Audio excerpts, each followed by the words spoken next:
Meus queridos, vamos abrir a Bíblia no Evangelho de Mateus, agora no capítulo 16. Nós vamos fazer a leitura dos primeiros versos do capítulo 16, Mateus 16, 1 a 4. Como nós vimos, o capítulo 15 encerra com Jesus se retirando daquela região mais pulverizada, menos judaica, mais gentílica.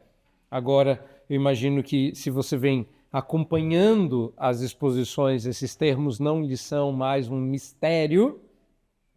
E então, agora, a gente não sabe exatamente onde ele estava, provavelmente nas regiões de Magadã, porque Mateus não é muito preciso com isso, apenas diz que Jesus foi para o território de Magadã. Esse é o último versículo do capítulo 15. E os eventos e fatos que nós vamos ler agora acontecem posterior a isso, onde exatamente não sabemos, mas com certeza em uma região mais judaica. Aproximando-se os fariseus e os saduceus, tentando-o, pediram-lhe que lhes mostrasse um sinal vindo do céu. Ele, porém, lhes respondeu: chegada a tarde, dizeis, haverá bom tempo, porque o céu está avermelhado. E pela manhã, hoje haverá tempestade, porque o céu está de um vermelho sombrio. Sabeis, na verdade, discernir o aspecto do céu e não podeis discernir os sinais dos tempos? Uma geração má e adúltera pede um sinal, e nenhum sinal lhe será dado, senão o de Jonas. E, deixando-os, retirou-se. É isso. Nós não estamos acostumados, como filhos de Deus, a receber um não. Ninguém gosta. Ninguém quer. Eu sei que a gente aprendeu, e eu até hoje não gastei tempo para pensar se isso é verdade ou se isso é prático. Eu sei que isso engana a gente. E Deus tem 3 respostas, sim, não e espera. Eu sei que eu nunca ouço nada que não sim. Para mim não é espera, para mim espera é não. Eu quero sim. Deus me dá? Sim. E é isso que eu gosto. Eu sou meio que surdo às outras respostas de Deus. Eu não sei como é que é com você. Quando você recebe um espera e alguém fala assim, como é que vai aquele pedido de oração? Deus mandou esperar. Eu acho que ninguém recebe um espera. Eu acho que a gente fica meio na interrogação, até que o sim venha é não. E às vezes é não para sempre. É difícil. É muito difícil, eu reconheço isso. Eu reconheço que, nesse ponto, é mais fácil acreditar que Deus dá pistas, que Deus dá sinais.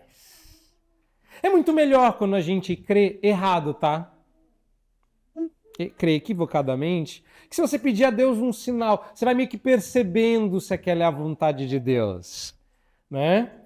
Você vai meio que sentindo, parece que a gente tem com Deus um relacionamento como a gente tem entre as pessoas, né? Especialmente quando a gente está enamorado de alguém. Você vai meio percebendo que a coisa já está caminhando por um mesmo lado, e aí você vai dar o bote, né? Acho que não é bem assim que as coisas funcionam com Deus. Mas a gente é ensinado, não aqui e nem pela Escritura, mas a gente é ensinado pela cultura evangélica brasileira que Deus dá sinais. Imagine que a gente diz assim, fulano sabia que ia morrer aquela semana. Você reparou que deu sinais? Mentira, se uma pessoa dissesse assim para você, então, que bom que você veio me visitar, porque eu morro no final da semana. Você não ia reagir bem. Não, mas como assim você vai morrer essa semana? Não, que Deus não andou dando uns sinais. Você não ia dormir. Olha, você tem essa dificuldade. Reverendo George Scipione, teve um câncer terminal no pâncreas e foi para casa para esperar Deus o chamar. Só que ele morreu com o mesmo humor que ele sempre teve. E ele era uma pessoa extremamente piadista e engraçada. Deve ser mal de conselheiro bíblico. E ele não podia subir, o quarto dele ficava no andar, ele ficou na biblioteca, onde fizeram basicamente uma UTI para aguardar o seu fim. Então ele já estava bastante debilitado e as pessoas começaram a visitá-lo. E teve um dia que várias pessoas, sem combinar, estiveram juntas, chegaram ao mesmo tempo na casa dele. Então chegou um, na sequência chegou outro, na sequência chegou outro. Estava todo mundo em volta da cama dele, ele todo paramentado e todo mundo, né, dando aquela conversa. Você sabe que as pessoas, quando vão visitar a gente terminal, ficam evitando o assunto. E aí, em determinado momento, ele falou assim, pera lá, você está aqui, você está aqui, você está aqui... Vocês estão sabendo de alguma coisa que eu não estou? Vocês acham que eu vou morrer? Para nós, isso não é um problema. Mas, de novo, o que a gente quer para ter certeza? Um sinal. A gente quer alguma coisa que Deus diga mais ou menos. E esse talvez seja o problema. Aqueles que pediram por um sinal não receberam. Aqueles que não queriam um sinal tiveram de sobra. E a questão que a gente precisa entender aqui é que existem mais sinais de incredulidade do que sinais para a fé. A fé não precisa de sinais. A fé não precisa de sinais. Então eu quero começar mostrando para vocês que esse texto pequeno e simples, uma interação rápida e curta, mas extremamente pontual, revela para nós mais do que você imagina e eu penso, apesar de que os meus dados serão mais informativos do que impactantes. E eu quero que você entenda o contexto, porque qualquer lição que eu tire desse texto só faz sentido se você entender o que está acontecendo aqui em termos contextuais, inclusive. A começar pelo fato de que o verso de número 1, dá uma olhada aí, apresenta para a gente uma dupla inusitada. Eu sei que a gente cresce na igreja e ouve que os fariseus, os saduceus, os pereceus, os ferezeus, os filisteus, é tudo mesmo nome, né? Mas não é tão simples assim, tá? A liderança religiosa, aqui representada pelos saduceus e fariseus, aparece depois de um milagre, tá? Chegaram atrasados, tá? Parece polícia em fim de filme, né? Chega sempre depois de toda a ação aconteceu.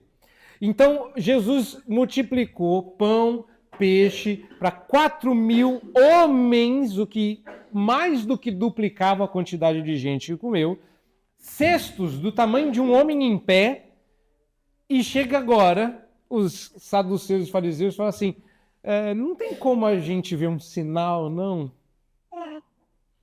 Estranho, tá? Mas isso já tinha acontecido antes. Isso aconteceu no capítulo 12, tá? No capítulo 12, os fariseus pediram um sinal. E eu disse na ocasião, quando eu expus o capítulo 12, que Jesus se recusou a atender o pedido dos fariseus, mesmo tendo performado milhares de sinais sem qualquer esforço ou cerimônia. E aqui novamente, naquela ocasião do capítulo 12, o Senhor considerou uma descarada insolência eles pedirem um sinal, porque ele tinha acabado de fazer um milagre e esses mesmos que estavam pedindo um sinal tinham dito que o milagre, que tinha sido a expulsão de um demônio, tinha sido feito com a ajuda de Beelzebu. Seu camarada acabou de dizer que Jesus só expulsou o demônio porque o próprio Satanás estava com ele e agora pede um sinal. Claro que Jesus diria como resposta a isso um grandíssimo não. Mas o que nós temos aqui no capítulo 16 não é uma mera repetição. Como eu falei, que quando a gente viu a segunda multiplicação de pães e peixes, é nos detalhes que a beleza mora. Se você não presta atenção nos detalhes, é capaz de você passar por essa vida sem nem notar que estava vivo. Você precisa prestar atenção nos detalhes. Ah, pastor, mas eu não sou muito detalhista. Então sua vida deve ser muito sem graça. Tá? E tem gente mesmo que tem uma percepção meio sem gracinha da vida. Pregar e prestar atenção em pregação, vir ao culto, é ser treinado para prestar atenção nos detalhes, porque é assim que o Senhor quer que a gente faça. Então agora, quando acontece um segundo pedido de sinal, nós precisamos prestar atenção para ver como essa questão aí dos sinais dos tempos enriquece a nossa maneira de ver o ponto que Jesus está fazendo aqui. Tá? Eu quero chamar a sua atenção para alguns detalhes. No primeiro verso, o pedido dos fariseus e saduceus é chamado de tentação. Tentação. Eu destaquei quando falei de pedir sinal para Deus, quando eu preguei a primeira vez, eu estou só relembrando, que a exigência de sinais milagrosos como condição para se crer não agrada a Deus. E você ouve milhares de testemunhos espúrios, equivocados, pecaminosos, de pessoas dizendo que desafiaram a Deus e Deus lhes deu um sinal de sua existência, de seu poder. Deus não negocia. Deus não negocia. Prova, Senhor, que tu és mesmo Deus. Aí Deus foi lá e provou. É mesmo? Quase, assim, se você achar um episódio desse, você podia mostrar para nós. Porque você não tem provas de que Deus é Deus para ímpio, mas você tem para crente. Para mim, que crente não precisa. Elias não estava duvidando de que Deus podia fazer. Os de Baal, sim. Mas o que você acha? Que depois que Deus fez vir fogo do céu, lambeu os holocaustos e evaporou a água, que os profetas de Baal se ajoelharam e disseram: verdadeiramente o Deus de Israel é o único Deus. Eu não sei também se eles deram tempo de que Elias matou todo mundo. Não tem como saber. Mas você vê que o milagre não serviu para conversão. Imagine se depois disso ele vira com a espada e está todo mundo ajoelhado, orando, oh glória, e ele fala: é Deus, talvez, ao invés de matar eles, fazer uma igreja. Lembre-se que ideias como essa Pedro teve e quase que Jesus arranca a orelha de Pedro quando da Monte da Transfiguração. Não, sinais não servem para isso. Então agora pedir a Deus um sinal foi considerado uma tentação. E na ocasião anterior, o pedido de sinal se prestava a manter a dúvida e não a dirimir a dúvida, resolver a dúvida, acabar com a dúvida. Eles estavam usando a ocasião para justificar a própria incredulidade. A gente já sabia disso. A questão é por que eles estão pedindo de novo. E eu acho que é o detalhe que dá a esse texto a sua riqueza. O que acontece de diferente no capítulo 16, que não aconteceu no capítulo 12, é que a primeira vez em que os fariseus pediram um sinal, eles não estavam junto com os saduceus. Pegou? Não, né? Fiquei imaginando que legal, né? Saduceus. Aí se você tivesse a curiosidade de conferir lá, talvez você visse que os fariseus tinham mais gosto de ir apertar Jesus na companhia dos escribas. Mas desta vez, a delegação está composta de fariseus e saduceus. E esse, caso você não tenha notado, é o primeiro confronto registrado por Mateus entre Jesus e os saduceus. Então, você que está vindo hoje, eu vim só para a pública profissão de fé, nem vou voltar, não perdeu muito não, os saduceus estão aparecendo pela primeira vez. Tá? Que legal. Quiser saber o que vai acontecer depois, aí tem que continuar vindo. Mas os saduceus aparecem hoje pela primeira vez. E a questão é, o que isso importa, né? que isso muda? Muda é que os fariseus e os saduceus eram dois partidos divergentes do Sinédrio, que era o grupo da liderança religiosa. Para você entender como é que fariseu e saduceu se viam um ao outro, era quase como a esquerda e a direita de hoje em dia, só que com um pouquinho menos de animosidade. Deu pra pegar? Você já viu esquerda e direita unida em prol de alguma coisa? Pois é. Aqui, esquerda e direita, eu não sei para que lado fica o quê, porque, né? Aqui está mais para esquerda, extrema esquerda, né? Mas você tem aqui fariseus e saduceus que tinham diferenças doutrinárias e de costumes entre si, unidos, juntos, na mesma delegação. Os fariseus eram, não sei se você conhece, os fariseus eram populares e religiosamente influentes, tá? Respeitados pela sua busca por uma santidade pessoal absolutamente perfeita, faziam uma aplicação minuciosa da Torá a todos os aspectos da vida.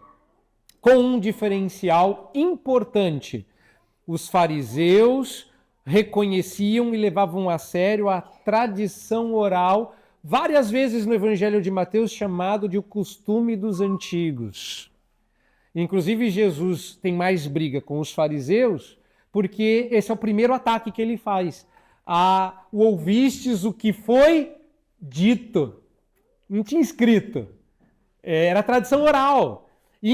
Essa tradição oral foi escrita posteriormente, formando parte da documentação que hoje compõe o judaísmo moderno.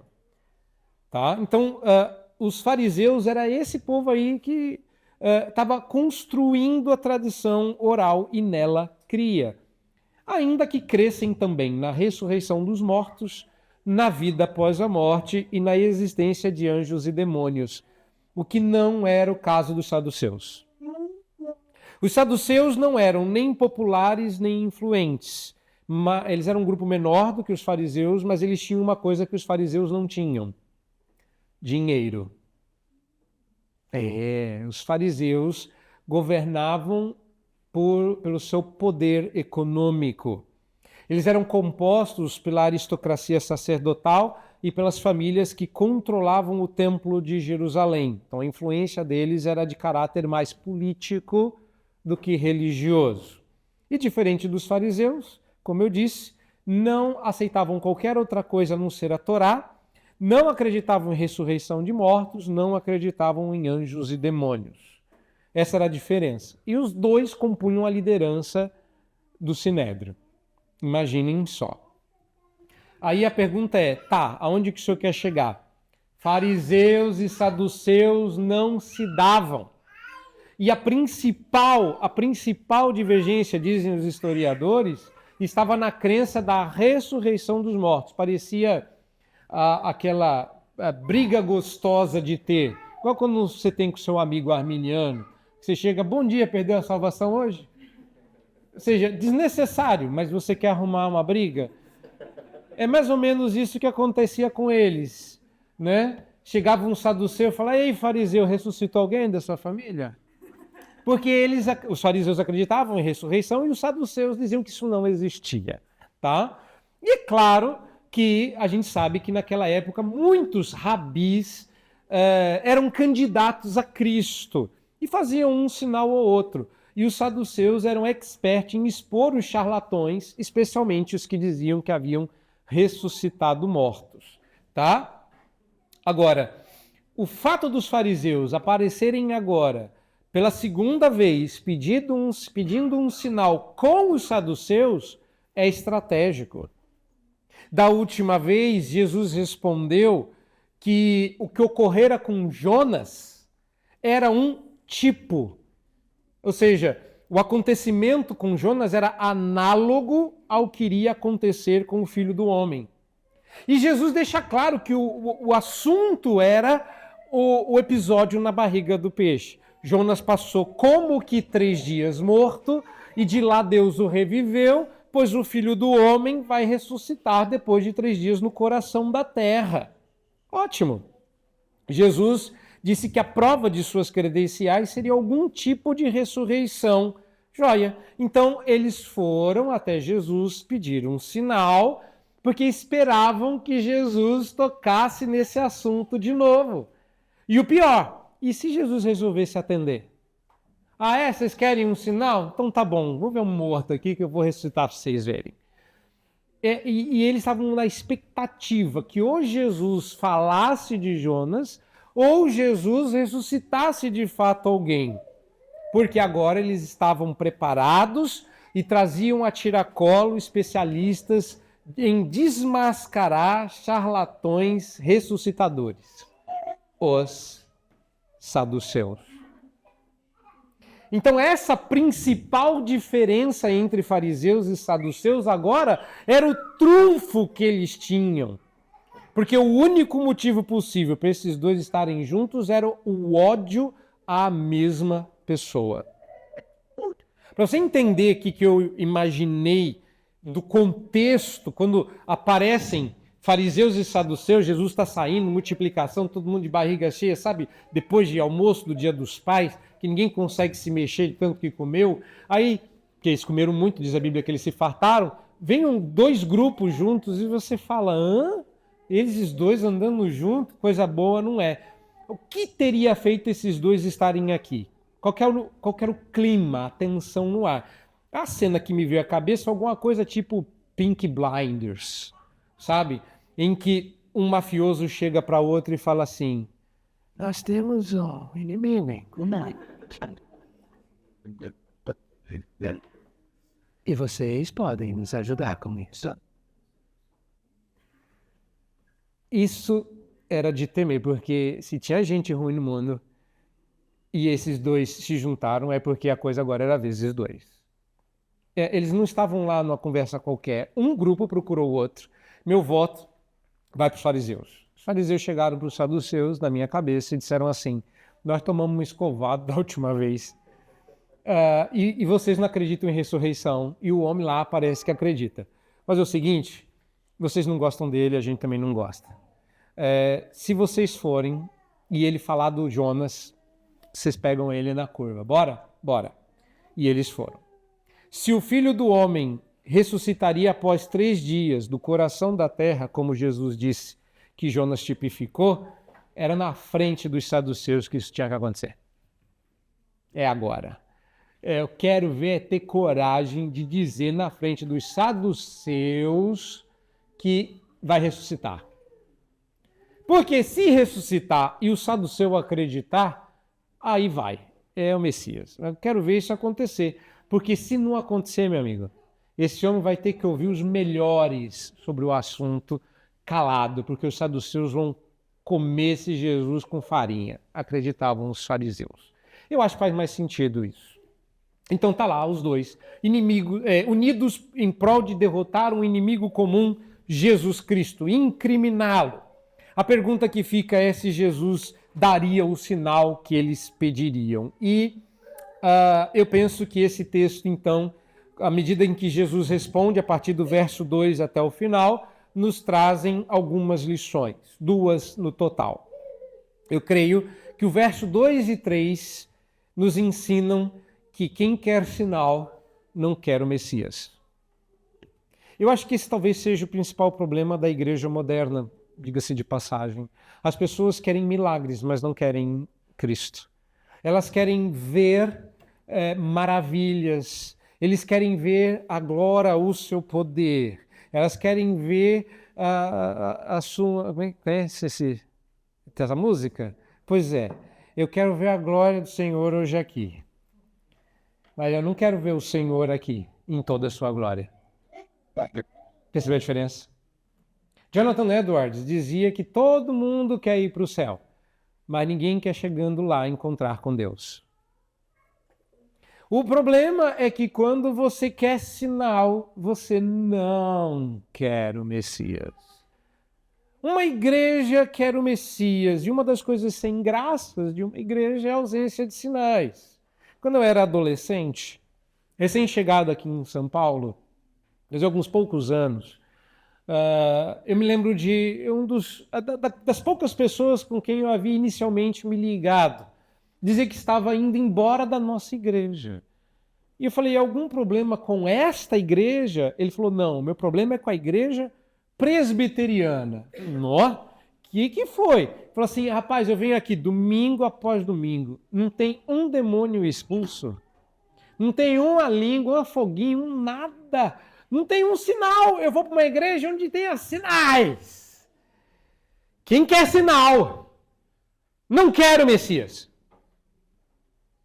E se você tiver que decidir entre um e outro, qual seria a sua decisão? Os judeus aparecem aqui representados pelos fariseus e saduceus, pedindo um sinal. Agora, olha só que curioso. Se você abrir a sua Bíblia em 1 Coríntios 1, 22, Paulo vai dizer que esta parece ser uma marca registrada desse povo. Porque lá diz assim, os judeus pedem sinais. Agora parece que a gente pode atualizar. Tem gente querendo atualizar a Bíblia? Atualiza isso aí. Os brasileiros pedem sinais. Mas de que lado isso nos coloca? O que eles queriam? Eles queriam um sinal que viesse indiscutivelmente do céu. É só você conferir aí o verso 2. Um sinal que encerrasse a questão da identidade de Jesus de uma vez por todas. Os fariseus pareciam querer que o próprio Deus atestasse por meio de uma espécie de milagre que transcendesse tudo o que fosse feito e que eles tivessem sido capazes de observar. Tipo um milagre inédito. Imagina que os saduceus vieram. Sabe qual música os saduceus e os fariseus foram cantando até encontrar com Jesus? Hoje meu milagre vai chegar. Não, chegando lá, não teve milagre. Eles riscaram um risco no chão e falaram assim, faz um milagre aí. E Jesus disse, não, faça não. O que eles queriam é que o pedido a Jesus ao ser atendido apresentasse suas credenciais divinas. O problema é que eles de fato não queriam um sinal. Porque se eles quisessem realmente um sinal, sei lá, 4.000 pessoas alimentadas no deserto, não seria o suficiente? Os cestos que eles estavam... Rapaz, deixa eu te contar. Tá vendo esses 7 cestos que os meninos estão carregando aqui? Deixa eu te contar a história. Não, você tá vendo esse povo aqui? Eles chegaram aqui com fome faz 3 dias. Não, eles tinham várias possibilidades, mas não parecia ser sugestivo o milagre. Curiosamente, eles sempre chegavam depois do milagre, né? Nunca antes. Observe que Jesus, ao responder o novo pedido dos fariseus, agora acompanhado dos saduceus, muda sutilmente a resposta que ele havia dado no capítulo 2. O que responde a sua questão. A gente não precisa atualizar a Bíblia? Não, que Jesus atualizou o capítulo 12 no 16. Está atualizadíssima. E a resposta agora é ligeiramente diferente. Isso traz uma riqueza tremenda para o texto. No capítulo 12, quando eles pediram um sinal, ele, sem rodeios, disse, nenhum sinal lhe será dado senão do profeta Jonas, e já começa a explorar o exemplo de Jonas e já emenda na rainha de Sabá. Mas no capítulo 16, antes de mencionar Jonas, olha lá, ele insistir que Jonas vai ser o único sinal que eles vão receber, ele fala de um vermelho no céu. Eu não sei se você é assim. Eu sei que eu estou ficando assim. Eu não era.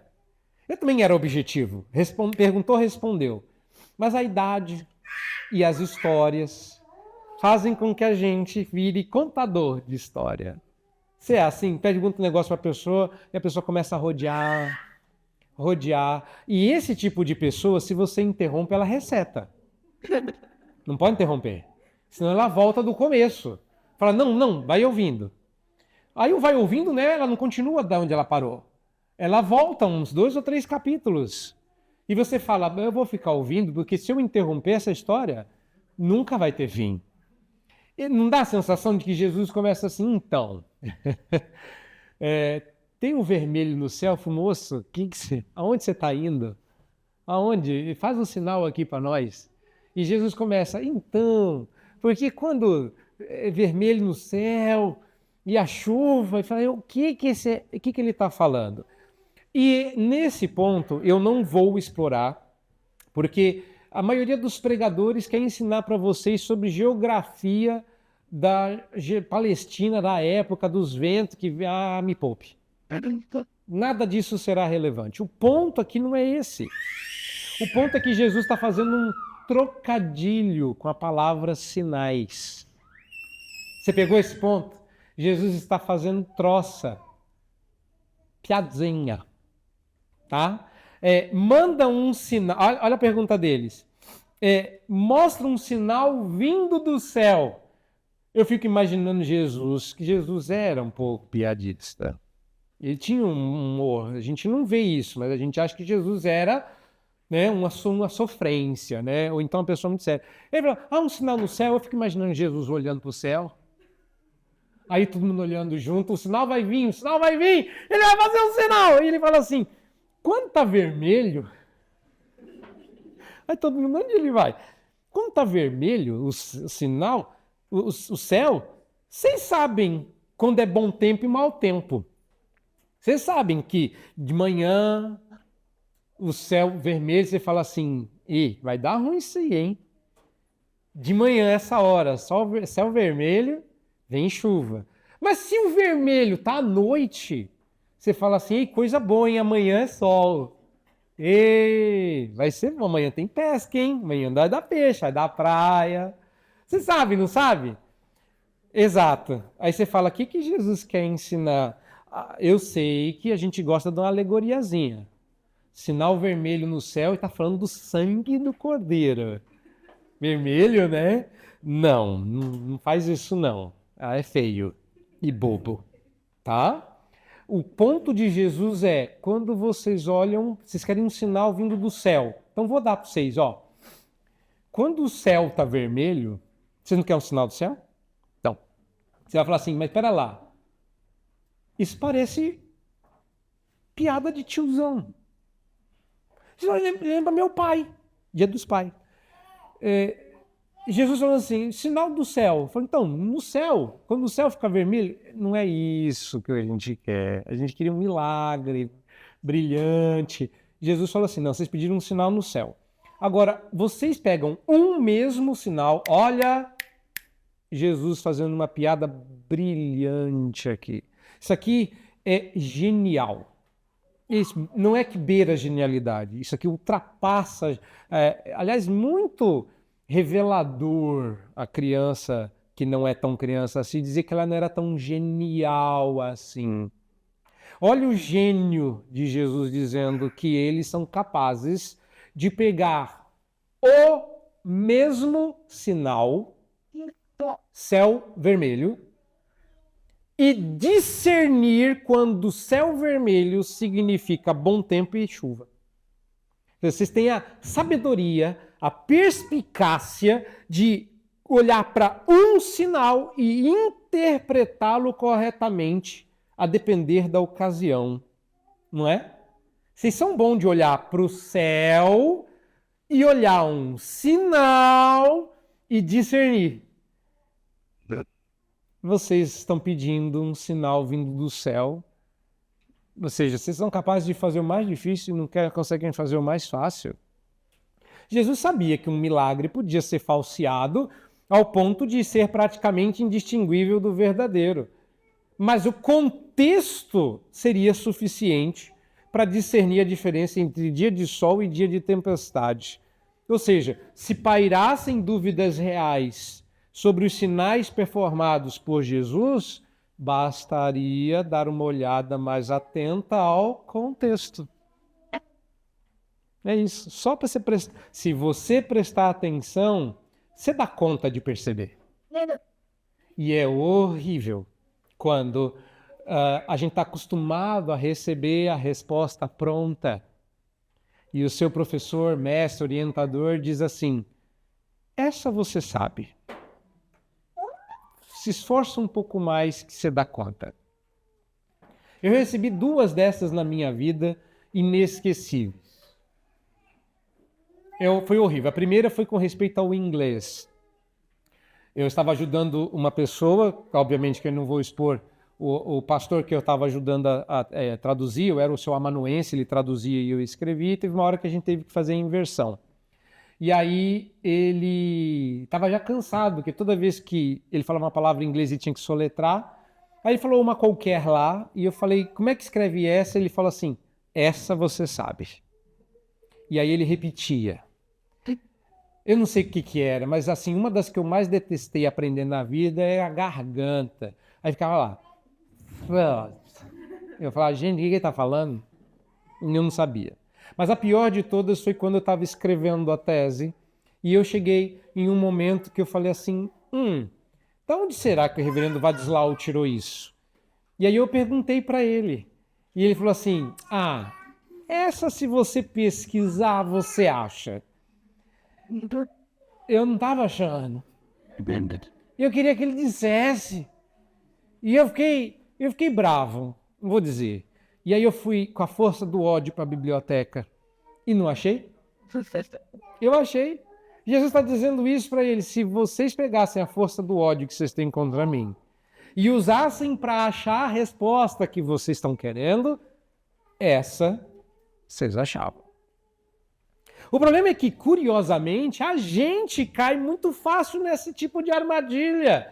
A gente, diferente de Jesus, insistentemente cisma em apresentar provas e evidência para as pessoas que nos desafiam em nossas crenças.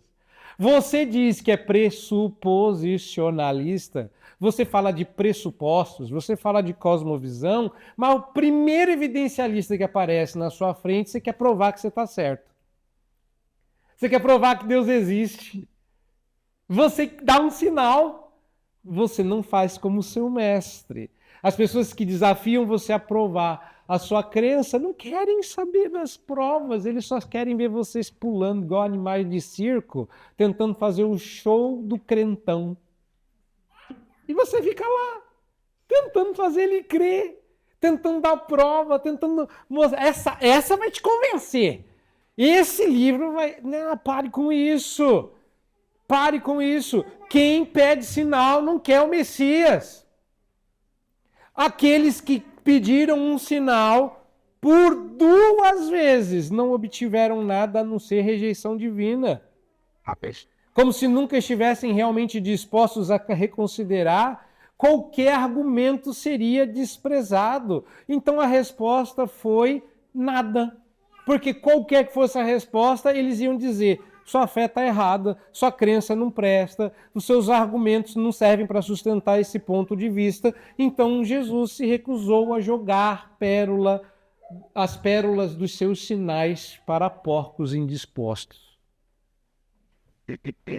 E quem não pediu sinal teve em abundância cada milagre, cada cura, cada olhar compassivo, cada toque, cada ato de misericórdia do Redentor, cada gesto de compaixão. Tudo isso revelava que ele era o Cristo. Então Jesus não ficou jogando pérolas maravilhosas para porcos indispostos. Deus não precisa provar o seu próprio amor para conosco, mas ele faz quando quer. As provas são dadas por Deus porque ele é Deus, não porque a gente precisa delas para crer. Se fosse assim, o argumento que Jesus usou para que esses homens o seguissem não valia. Qual foi o argumento? Vem e segue-me. Não, mas eu preciso de provas. Não precisaram. Eles levantaram, imediatamente largaram as redes e foram. Nós somos muito espertos, como seres humanos, para perceber os sinais de mudança de tempo, igual os fariseus e saduceus, mas somos tão cegos para ver os sinais da graça, os sinais da oportunidade, os sinais dos tempos. Aliás, os sinais dos tempos aqui têm uma característica sutilmente escatológica. mas não é tão escatológica como a gente gostaria que fosse nesse texto. Porque o Jesus está dizendo é que os sinais dos tempos não apontavam para o futuro. Nesse texto os sinais destes tempos, ou seja, os sinais dos tempos em que se dizia que o Messias viria. Quais seriam os sinais da vinda do Messias? Ele alimentaria os povos. Que mais? Ele expulsaria os demônios. Que mais? Vocês viram os sinais e não perceberam. E a segunda lição. A primeira é que quem quer sinal não quer Messias. Então para de dar sinal. Apresenta para as pessoas Cristo. E o verso 4 diz para nós uma outra lição. Uma geração má e adúltera pede um sinal, e nenhum sinal lhe será dado senão de Jonas, e deixando-se retirou. Ou seja, maldade é recompensada com a ausência. Se você ficar para apanhar, você é bobo. Maldade deve ser recompensada com a ausência. A maldade dos fariseus e saduceus foi recompensada com a ausência do Redentor. Irmãos, não há lugar em que Deus não esteja presente. Então, definir o inferno como ausência de Deus é impossível. O problema do inferno será a presença de Deus em justiça, ira e punição. Mas maldade é recompensada com ausência. O grande e grave problema é quando Deus não deixa perceber o seu amor. Não deixa perceber a sua presença. A maldade é recompensada com a ausência. A Escritura diz que quando Deus vira o rosto, por um pouco ficamos como que perturbados. Perceber a ausência é pior do que perceber a presença. Elias disse, eu estou sozinho. E ele não conseguia perceber a presença de Deus. Tem que fazer um curso rápido de percepção da presença de Deus. E adivinha? Tinha a ver com sinais. E onde estava Deus? No cicio suave. Como a gente é meio vesgo para as coisas do Senhor, não é? Como a gente perde os detalhes. Deus, o Senhor está aqui. Ixi, se ele não tivesse, esse aqui existiria? Isso não faz sentido. Pois muito bem. Lá no capítulo 12, o Senhor também chamou os fariseus e escribas de geração má e adúltera. Um rótulo aplicado aos israelitas que vagaram no deserto. Se você tivesse rapidez e acessasse 2 textos em Deuteronômio, você poderia ver em Deuteronômio 1:35, certamente nenhum dos homens desta maligna geração verá a boa terra que jurei dar a vossos pais. Olha o que Moisés está dizendo para eles, porque Jesus, ao chamá-los de geração maligna ou geração má e adúltera, ele está dizendo que com ele se daria o que aconteceu com Israel no deserto. Vocês pedem para ver, pois não verão, porque aquela geração não verá a terra que sob juramento jurei dar a vossos pais. Tinha a ver com ver. Jesus está aqui fazendo uma referência ao fato de que quem é mau não vai ver, porque maldade é recompensada com ausência e não com atendimento de pedidos. E depois, em Deuteronômio 32:5, Moisés repete isso. Procederam corruptamente contra ele, já não são seus filhos, e sim manchas. É geração perversa e deformada. Provavelmente de onde Jesus tira a expressão má e adúltera. Geração perversa e deformada, já não são seus filhos. Pai dá para filho. Quem é você para me pedir alguma coisa? A resposta é não. Não é certo. Jesus já tinha dito para a mulher fenícia, tirar dos filhos e dar aos cães. Eles que não pegaram. Jesus está dizendo que eles eram como o povo no deserto. Só que quando ele diz isso para eles, o oposto também era verdadeiro. Se Jesus estava falando isso deles, adivinha o que ele também estava dizendo a seu respeito? Se vocês são como o povo no deserto pedindo um sinal, adivinha o que vocês acabaram de provar? Que eu sou Deus. Israel pediu um sinal para Deus e a resposta foi não. Adivinha quem está pedindo um sinal? Vocês. Adivinha quem sou eu na equação? Olha a genialidade. Jesus está dizendo para eles que o mero fato deles pedirem um sinal para Jesus já provava o ponto. Ou seja, ele não precisava dar um sinal, só se pede sinal para Deus. Ou você pede sinal para o duende provar que ele existe? Ninguém... Você já viu outra religião ser atacada como o cristianismo? Você já viu a birra? Pessoas que devotam toda a sua vida acadêmica para provar que Deus não existe. Mas ninguém gasta a sua vida inteira e ganha dinheiro com isso, sustentando a sua casa, para provar que outra coisa não existe. Tá cheio de filme de vampiro, não tem ninguém provando que ele não existe. Agora estão descobriram agora que o unicórnio é do mal. Unicórnio antigamente era colorido, parecia um negócio de comer lá, aquele negócio fofo de comer. Marshmallow, vocês conhecem, né? Agora não, agora o unicórnio mata pessoas. Tá, quem é que está provando aí, gravando o vídeo? Queria dizer para vocês aqui do nosso vídeo que unicórnios não existem. Cadê esse vídeo? Manda para mim o link. Cadê os fantasmas? Ressuscitaram a franquia dos fantasmas lá, mas ninguém acredita em fantasma, mas também ninguém provou que eles não existem. Agora digita assim, Deus não existe, você vê a quantidade de gente gravando reiteradas vezes que Deus não existe, Deus não existe, Deus não existe. Mas quando a pessoa quer acreditar em Deus, para quem que ela pede um sinal? Já viu que a tolice da pessoa é ateia? Diz assim, se o Senhor existe, prova. Vai estar falando com quem se Deus não existe? Você é doido? Se não acredita em Deus, está pedindo para quem dar um sinal? Jesus está dizendo assim, vocês estão pedindo um sinal para mim, para eu provar que eu vim de Deus, que eu sou Deus. Você sabe o que isso significa? Ou que vocês são doidos, ou que eu sou Deus. Eu não preciso dar um sinal, vocês sabem a resposta. Só se pede sinal para Deus. Mas maldade não recebe o que pede. Maldade, e aqui eu não sei como traduzir isso, mas a sensação que eu tenho é que Jesus faz um drop the mic. Ele pega o microfone e fala assim, não, porque vocês são maus e o fato de você pedir para mim já prova que eu sou Deus. E solta o microfone. Ele vai embora. Ele deixando-os, retirou-se. É isso. E Jesus falasse assim, vocês pediram para mim, igual Israel pediu para Deus, fala com a minha mão. E saiu.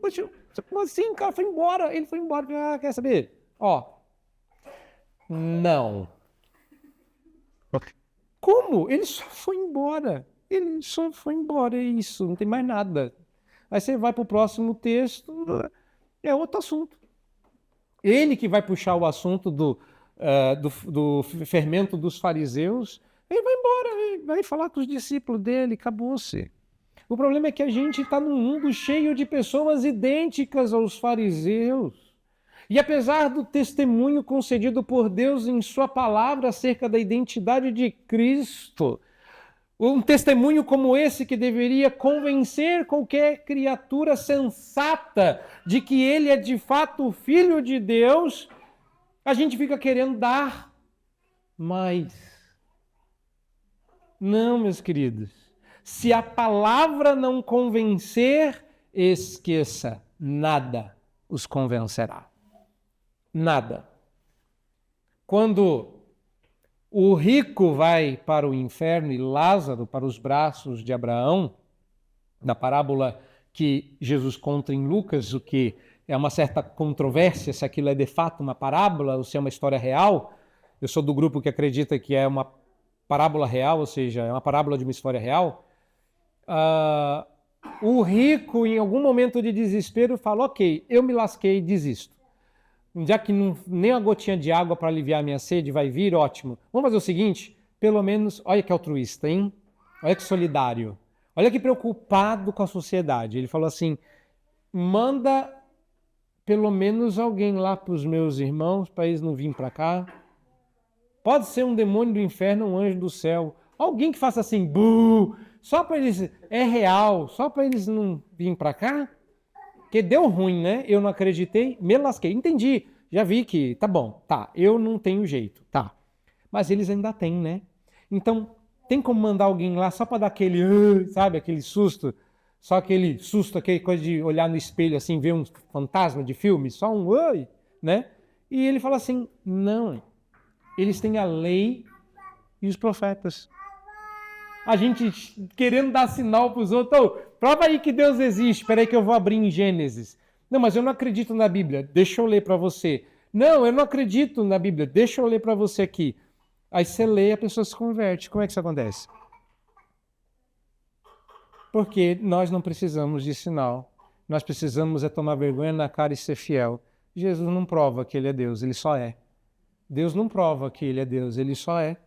A Bíblia não justifica quem é Deus e como ele vê a existência. Ele justifica a existência do mundo. No princípio era Deus. E Deus fez tudo o que você conhece. E isso é mais importante. A Bíblia não me explica. Eu sei que você está pensando que não explica Deus, mas não é nessa música que você tem que pensar. Né? Não, a Bíblia não explica Deus. A Bíblia revela Deus. Então, pregue a palavra. E isso será suficiente. Mas lembre-se, quem quer sinal não quer Messias. E quem é mau não terá o Messias. Maldade é recompensada com ausência. E fé é recompensada com presença.